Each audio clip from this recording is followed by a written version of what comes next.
Hey, everybody, and welcome to Learning from Smart People. I am your host, Rob Oliver, and I want to thank you for being part of the show today. Listen, I would encourage you, connect with us on social media. On social media, you can find us Twitter and Instagram and Facebook. It's at LFSP Podcast, as in Learning from Smart People Podcast. Look us up, make a connection there, and check out the website. Anywhere we're on YouTube, we're out there. And the reason I'm out there is because of you, the listener, and I really appreciate you being here. And hopefully you're going to learn from a smart person. My smart person today is Amy Rose Herrick. Amy will show you how to add 10,000 to 100,000 or more to your bottom line this year and every year. She has been a successful entrepreneur for her business lifetime and became an Amazon #1 best-selling author with her latest book entitled Pack Faith First, Suitcase Second, A Decade of Miracles After 50, which, as I mentioned, became an Amazon bestseller in February of 2021. Amy, congratulations on that and welcome to the show. Oh, it's great to be here today. Yeah, so tell me, I love the title of your book, okay? That faith comes first, suitcase comes second. What inspired you with that?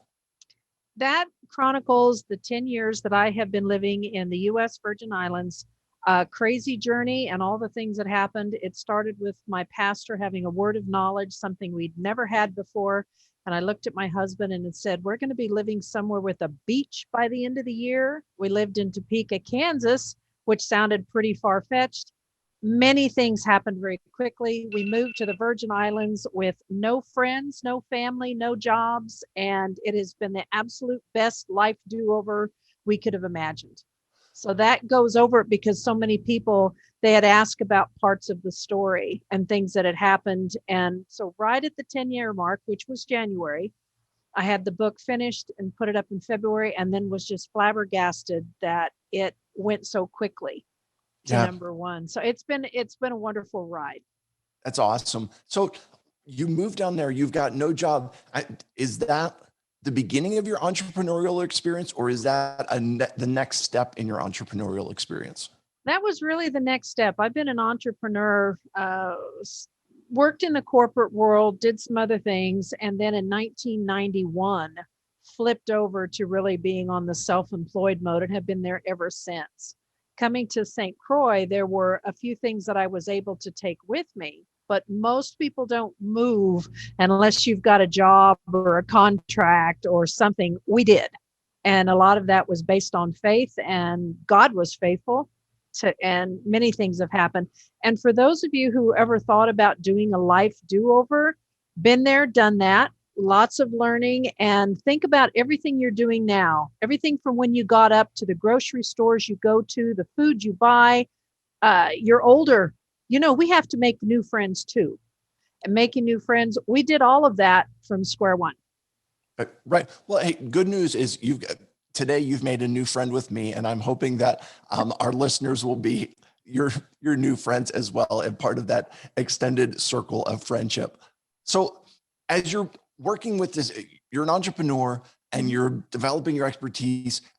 Not only are you working with your business, but you're now helping other people to increase their bottom line. So everybody wants to increase profit. There's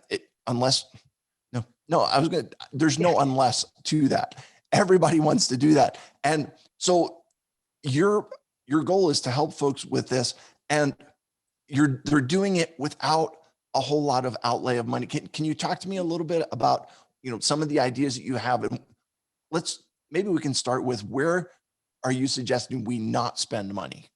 And then we can get into where to go. Yeah, great question. And so with a lot of individuals over the years, and see, I've worked in the corporate world, I've done cost accounting, I've done inventory control, payroll, owned my own businesses, I've sold businesses. So I have a lot of history. I'm also a tax preparer, chartered financial consultant. Really, if it touches money, that's what I've been doing for all of my career.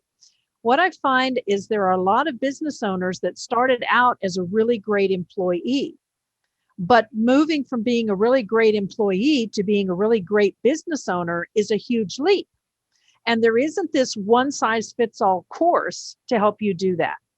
What Right. happens is you excel in the areas you know, and then you're failing in the profit area because you're not familiar with it. I see individuals that make mistakes on spending money on advertising that doesn't give them a return or an ROI. We have ways we can fix that. We have individuals that really have struggled with, do I rent or do I buy a location? And that can make a difference of thousands and thousands of dollars to your bottom line if you make the right or the wrong choice.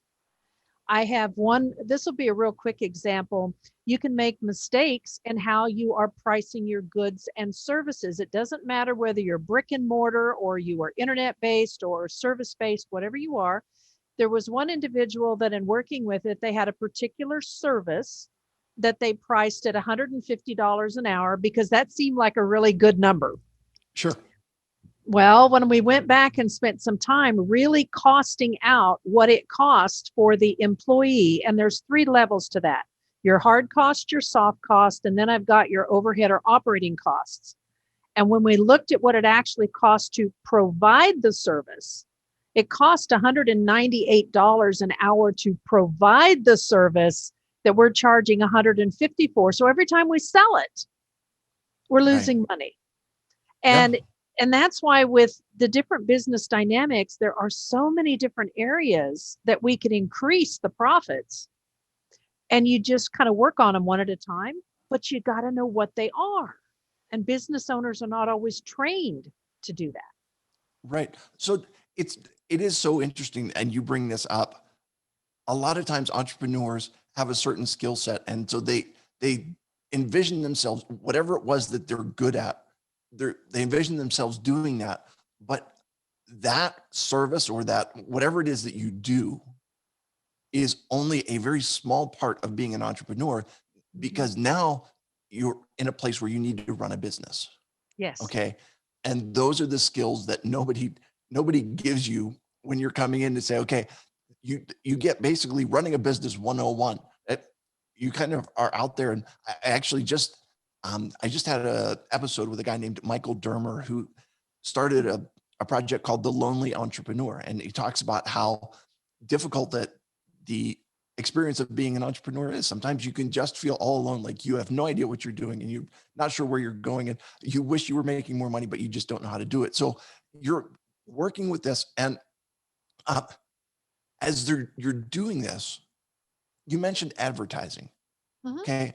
Can you talk about that a little bit? Because so many times, like Facebook wants you to advertise with them. Instagram wants you to advertise with them. Everywhere you go, they're saying advertise with us. How do you know like where to go with advertising, what to spend on it, and how not to lose your shirt? All right. Uh, Excellent question. And one of the resources that we'll be talking about at the tail end will be really helpful to some of your listeners. When you have advertising, the first thing that most people look at is the price tag. I don't care if you're looking at it, it's $50, $500, 5,000, 50,000. I don't care what your budget is. But the bottom line with advertising is if I spend that money, I have got to have an ROI or a return on investment. So if I spend 50,000 or 5,000, let's take 5,000. It's a number people can absorb. If I spent $5,000 and I only brought in sales of $1,000, I already know that I've lost money. But beyond that, what is my cost on that 1,000? So I may have sold $1,000, but what if my profit was only $100? So on this $5,000 of advertising, I sold $1,000, but my profit was only 100. Ouch! This is killer. Right. Now, if I did this 12 months a year, I've lost almost $60,000, right? Sure. Okay. Now, if I could take a quick little formula and I would know before I signed that contract how much money I was going to make and whether this was going to work, do you think it would make a difference to your bottom line? Of course. Most people don't know how to do the formula, or they don't know how to start. And remember, I mentioned that $150 service that cost $198 to provide. Well, Mhm. what if that was the key service that I was promoting? Do you, Mhm. yeah. So as Right. part of the advertising is knowing before you ever do it, whether I can promote this and it will work for me, or if it is just going to be money that I call down the black hole that sucks all your profits away from your bottom line. Now, on the flip side, if I knew how to do the formula and I went through and I spent just a few minutes, this isn't days, a few minutes, and walked through it, and I said, wow, okay, I'm going to mark my service up and I'm going to make $100 on this service. This is what my price is. Let's pretend that I'm making $100 per service, and let's pretend that I'm going to spend $1,000 on advertising because I like round numbers. Okay. Well, 1,000 divided by 100 means 10. So I have to be very confident that I could sell 10 services to break even just to pay for the advertising. Are you with me so far? I'm following you so far. This is Now, very basic, but yep. I know that when I start on the 11th sale and above, then I have got a return on my advertising. Now, if I look at this and it is just out there and I go, realistically, I'm only going to get 3 people who are going to buy this. I'm not going to do it because it's going to cost me money. Now, if I look at this and I've tweaked it and I know what I've done before and I go, oh, shoot, yeah, I'll put this out. And in the next 2 weeks, I will sell 25 of these. So I will be making back my $1,000 I spent, and I'll have another $1,500. So I would have a $1,500 ROI on my $1,000. So I would have a 150% ROI. And so advertising, if you know how to do some of these things, you can swing from losing $60,000 a year if you don't know how to do it and you keep doing it, all the way to what if I'm making, even if this isn't a big number, if I'm making $1,500 a month, so what's that times 12? Okay, 12,000. Well, shoot, 15 grand. Huge swing between losing 60 and gaining 15. Right. It And makes this is stuff that people are not always taught. It's not in a business plan. A business plan is great. It's your rose-colored glasses version. Doesn't tell you how you're going to make the sales. sure. What? Yeah, and it makes perfect sense.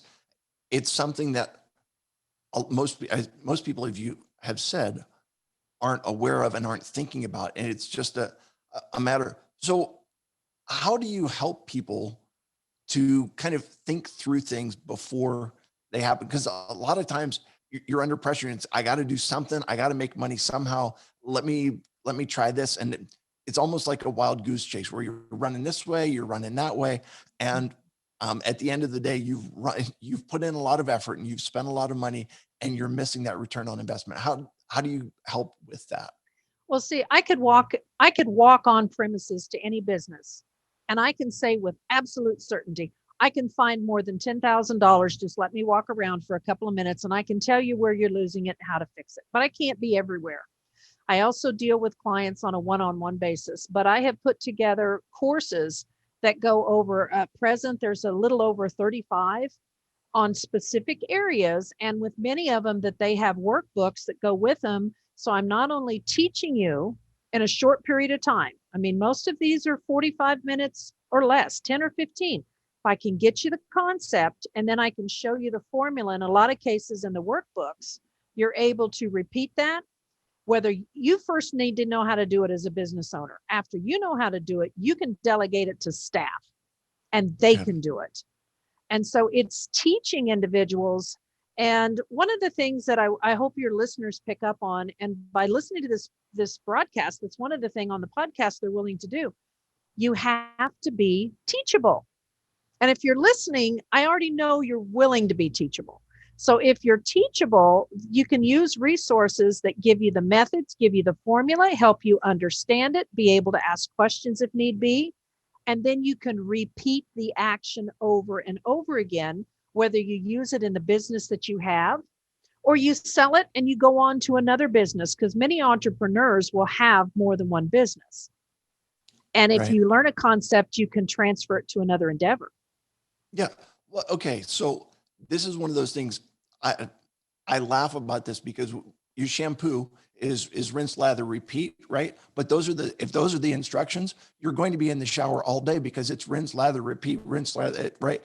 In You'll never Yeah. get out of the shower. However, in business, if it's apply the formula, evaluate the results, repeat, like that is something that's going to perpetuate you staying in business forever. So instead of you being stuck in a shower forever, you're in business, and it's going to keep you moving forward, which is exactly what you're trying to do. Oh yeah. And let me tell you about it's called Amy's Rule of 10. I'm going to teach you about Amy's Rule of 10. My rule of 10 is that anytime you look at making a change in your business, I want you to look at the annual event, and then I want you to multiply it by 10, because once you establish a habit with the cell service you buy, if you use Netflix, if you go down and get coffee, whatever your habit is, once you establish it, how often do you break the pattern? You Mm, don't. So right. if I am looking at making a change in my business, and let's say this change comes out to be $10 a month, which is $120 a year. Okay, it's worth $1,200 over the next 10 years. That change may not be worth my staff time to put it in place. But if I do the math and I say, wow, this is going to gain me $1,000 a month or a week, Right. let's say it's 1,000 a week.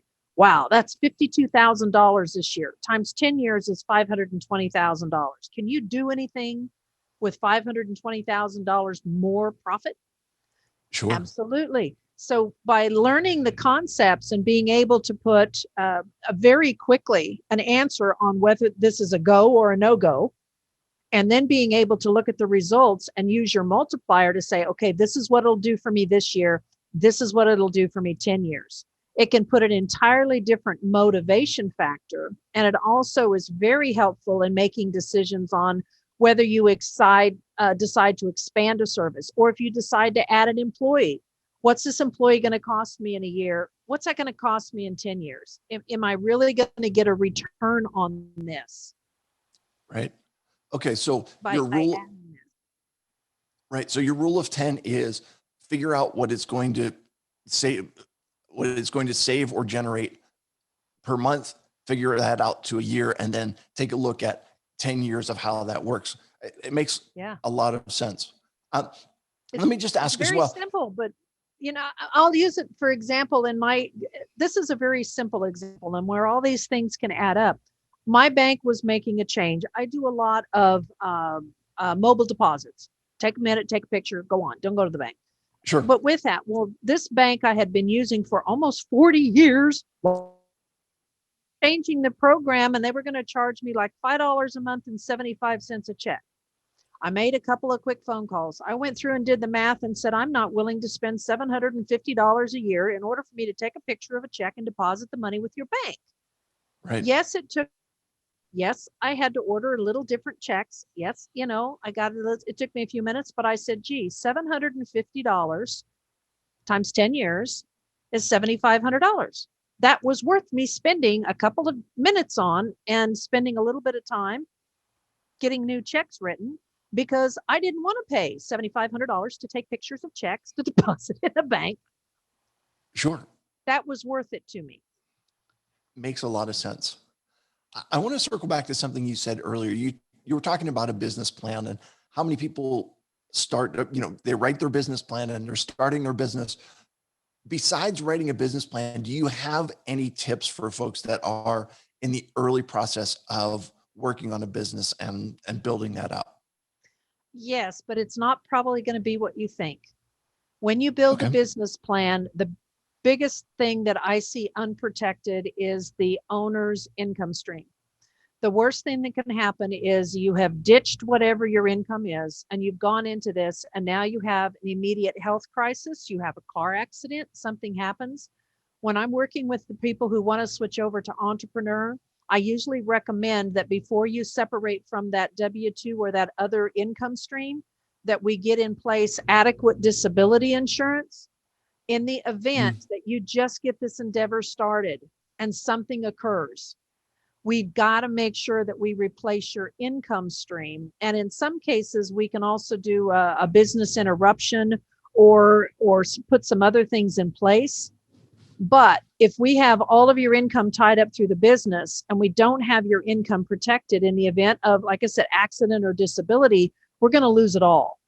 Okay. And that may not have been the answer you were expecting, but that's where I see a huge break for some individuals, because once they start the business, they need to show a profit. And normally they won't be able to get that type of coverage for at least 2 tax years. So this may Okay. take 3 years before they've established an income to be able to base it on. And to me, that is too big of an income gap when your whole Right. future is riding on it. Yeah, that makes a lot of sense. It definitely not what I was expecting. But it is a way to protect you and to protect your family and your future, really, in what you're doing. Yeah, that's really powerful. And I guess you have some suggestions on how to get that done, because it's not what people usually would think of. No. Remember my round numbers that I like so well? Let's Sure. pretend that you make $10,000 a month doing whatever it is you're doing before you have moved to be an entrepreneur. If your employer has a group disability plan, you may already be on it, and you may have the opportunity where they have the word portable, Portable, portable. Okay. So you may be able to convert that within 30 days of leaving over to an individual policy. It will probably cost you more, but then you can take that benefit with you. Depends on the Okay. amount, but that might be a route. You also can reach out in your area to, I will say, a qualified insurance agent. This is not your nephew who started 2 weeks ago. This Okay. is a qualified agent, and say, hey, I need some disability. And there would be carriers, because every jurisdiction, like a state, every state will have like a menu of products that are approved in that jurisdiction. And Okay. that's why you need an agent there who can help you see what's available on a true disability policy. There are also hybrid products where you can buy a life insurance contract that has a disability component on it, where it would pay you a lump sum for like a heart attack, a major issue that is tax-free. And then it Okay. also could pay you a monthly amount of income that would reduce the death benefit. I tend to like those policies because if you pay the premiums, if you die, your heirs are going to get money. If you Okay. have a disability, you're going to get money. When you die, then they're still going to get money.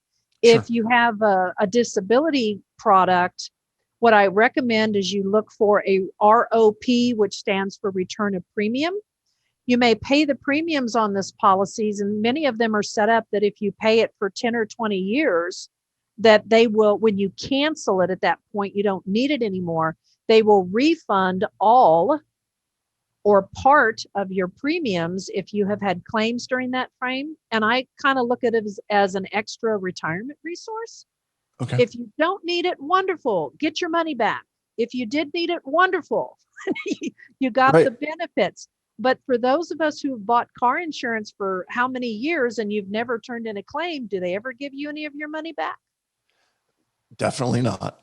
So you have options. And Yep. again, it goes back to talk to a qualified professional or someone like me, someone who has the option to say, well, here's some things that might work in your dynamics. And you Yeah. put those in place. Well, yeah, you bring up car insurance, and car insurance is one of those things that I live in Pennsylvania where it's state mandated. You must have car insurance, but then you get penalized if you actually use it. So what you're talking about, though, that ROP, the return of Of premium, premium. is a concept that really makes a lot of sense in to say, listen, you've put all this money into it. What are you going to get out of it? Is And that you pay a little bit more for it. okay? But if the intention is you're going to have this for a long period of time, you understand the terms of the contract. So you can Sure. either, it is a rider or it is an option. It is an extra. Not every company has it, but some do. And that could make a decision. If you said, I don't care about this later, I just need the absolute least expensive coverage, you have the option. But the biggest thing is we got to protect that income. And when you buy disability insurance on a personal basis, meaning that you own the policy, whenever you receive those proceeds, they are tax free. So even if you're doing that in a work environment, I recommend people do not put this through their cafeteria plan, pay it with after-tax dollars. You don't want to save $12 a month. And then when you receive the benefits, which are only going to be about 60% of your wages anyway, you're going to have to pay taxes on the 60%. So Right. you always pay for disability with after-tax dollars. Got it. It makes sense again. Listen, Amy, you have been fantastic. If people are looking to find out more about you or to find you on the web, where can they find you? What's the easiest way to do that? The easiest way to do that is to go to my website, thesecretprofits.com. And if you go there, I mentioned earlier, there is a resource there that you can download. It's a free ebook, and it is 7 solutions to add $10,000 to $100,000 to your bottom line. That's free. Download it. You're welcome to get that. There's a link there that if you'd like to schedule a 30-minute discovery call with me at no charge, you can do that. So those are the 2 easiest ways. And then at the website too, if you are interested in just looking at some courses, thesecretprofits.com/courses. Very Wonderful. easy to find. Yeah. And, I'd encourage folks to check that out.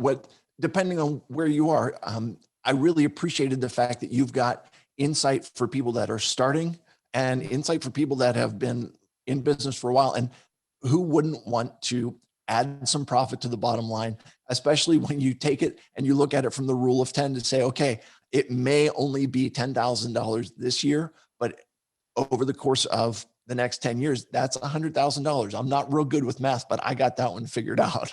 Exactly. And don't waste that opportunity for a 30-minute discovery call. Don't waste this, folks. I don't care where you're at. It's, well, I don't know who to ask. Ask me. And if I don't know the answer, if I'm not it, then I will try to refer you on to get the answer, because we're all in this together. And what really has bothered me for so long is that 60% of the businesses are failing. They're failing to make a profit. They're barely breaking even. We can't have that number. That's robbing our future, and that's robbing the resources from our families. We've got to change that. But in order to change that, we've got to be profitable. Sure. Excellent. Well, Amy, thank you so much. We have come to 3 questions to establish your humanity. Are you ready for these? This would be interesting. You bet. All right. You brought up the rule of 10. So the question is, in 10 years, where do you see yourself? My husband and I will differ on that answer. Okay. I love it here in the Virgin Islands, but in 10 years, I would like to be in a position with some family issues that have been resolved so that I can be living a 2-suitcase life, and that I've already been through Ecuador, and that I've already been over into the Asian continent. So I would like to be in 10 years living a vagabond lifestyle with no more than 2 suitcases. An admirable idea. More power to you. If there was an Amy Rose Herrick warning label, what would the Amy Rose Herrick warning label say? That's easy. Don't lie to me. Don't lie to me. If you want to push my button, lying to me every time will work. That works. Okay. I won't. I promise. You're living in the Virgin Islands. We always ask a food question here. And so what is it that you are eating down there that you're like, I never would have imagined that I was going to eat this, or this is a flavor that I was, or is there a style of cooking? What is it about the cuisine in the area there that you are enjoying? I really did not understand what a difference it makes to live in a place where you literally pick stuff off the trees and you eat it. I had no idea that avocados come the size of cantaloupes and they're very buttery. I didn't know avocados are shaped like light bulbs and hanging from the trees. I love avocados when they're in season. We have a mango tree here. It's confused. It bears 3 times a year and they're only supposed to do once. The Julie mangoes are fabulous. Carambola fruit, which some of you call star fruit, is over here. There are little yellow plums. They're only the size of your thumb. I would say all of the fruit, star apples, they're not shaped like stars. Okay. Sour sop, guava berries. Oh, guava berries make really good rum. Just, Okay. I really never appreciate, and I can grow my own pineapples now. I grow them off of the tops, and you plant them in the yard. It takes about 1.5 years.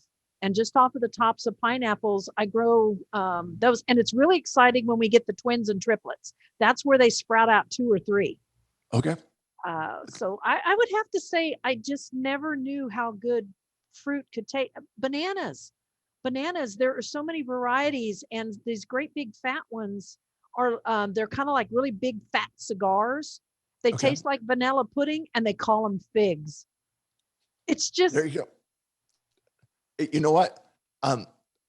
You have you have inspired me to just to thinking about all the different types of fruit, and it sounds absolutely wonderful. I appreciate yeah. you.